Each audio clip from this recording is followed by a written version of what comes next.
একসময় এক জঙ্গলে টুনি নামে একটা ছোট্ট পাখি বাস করত। টুনি ছিল খুব দয়ালু এবং পরোপকারী।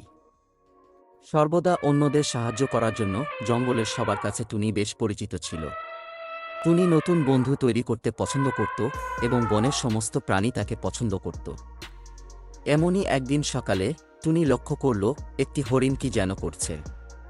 টুনি হরিণটার কাছে গিয়ে তাকে বলল, এই যে হরিণ ভাই, কি করছো তুমি এখানে? তোমাকে তো আগে কখনো দেখিনি এই জঙ্গলে। আমার নাম রোজি। আমি পথ হারিয়ে এই জঙ্গলে এসেছি। এই জঙ্গলে আমার পরিচিত কেউ নেই। আমি অনেক চিন্তিত, আমার থাকার জন্য কোনো জায়গাও খুঁজে পাচ্ছি না। আমি এই অচেনা জঙ্গলে কোথায় থাকব, তাই অনেক চিন্তা হচ্ছে। ওহ, এই ব্যাপার। তুমি কোনো চিন্তা করো না রোজি, আমি তো আছি। আমি তোমার থাকার জন্য একটা ভালো জায়গায় নিয়ে যাচ্ছি। তুমি আমার সাথে সাথে এসো। এই বলে টুনি রোজির থাকার জন্য একটা জায়গায় নিয়ে যায়। রোজি ভাই, দেখো তো জায়গাটা কেমন, তোমার পছন্দ হয় কিনা দেখো তো।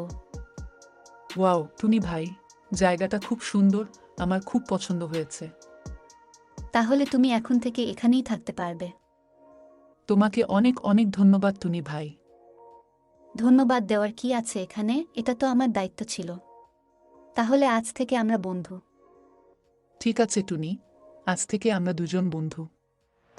তাহলে বন্ধু, তুমি এখন বিশ্রাম করো, আর কোনো কিছুর দরকার হইলে তুমি আমাকে জানিও। এখন তাহলে আমি যাই। ঠিক আছে টুনি বন্ধু।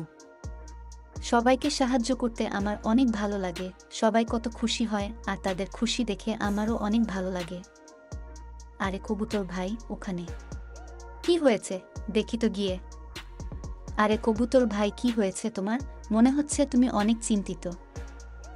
টুনি দেখো না, আমার বাসাটা নিচে পড়ে গেছে, আমি বাসাটা উপরে তুলতে পারছি না। ওহ, এই ব্যাপার। তুমি কোনো চিন্তা করো না, আমি তুলে দিচ্ছি।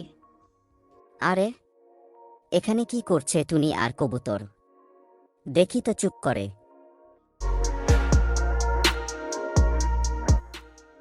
এই যে নেও কবুতর ভাই, তোমার বাসা আমি গাছের ডালে তুলে দিয়েছি।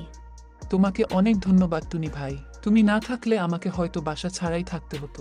কবুতর ভাই, ধন্যবাদ দেওয়ার কি আছে? আমরা তো একসাথেই বসবাস করি এই জঙ্গলে। তোমার বিপদে আমি তোমাকে সাহায্য করেছি, তুমিও আমার বিপদে আমাকে সাহায্য করবে।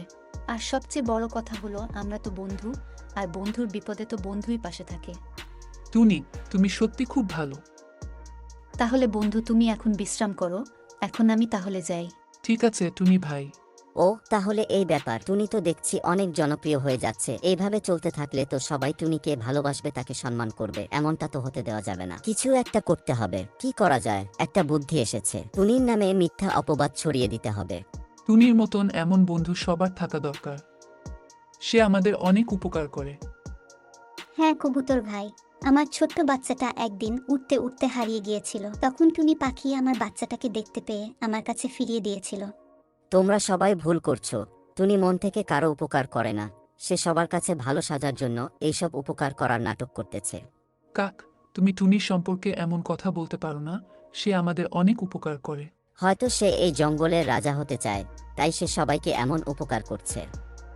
আমরা যেন তাকে সাপোর্ট করি সেই জন্য। কাক ভাই, আমি তোমার সব কথা শুনেছি। আমি কোনো কিছুর পাওয়ার লোভে কারো উপকার করি না। উপকার করতে আমার ভালো লাগে, তাই সবার বিপদে এগিয়ে যাই। আর আমি কখনো এই জঙ্গলের রাজা হওয়ার কথা ভাবিনি। আচ্ছা, আমি এই জঙ্গল ছেড়ে চলে যাব।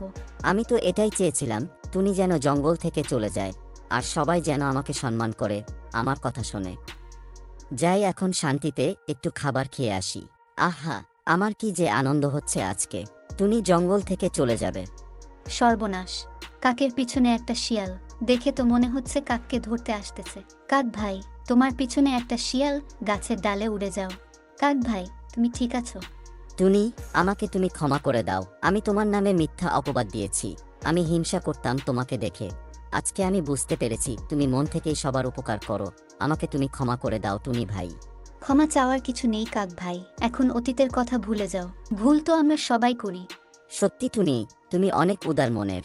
ওসব কথা বাদ দেও, এখন থেকে আমরা বন্ধু। হ্যাঁ টুনি, এখন থেকে আমিও তোমার সাথে সবার উপকার করব।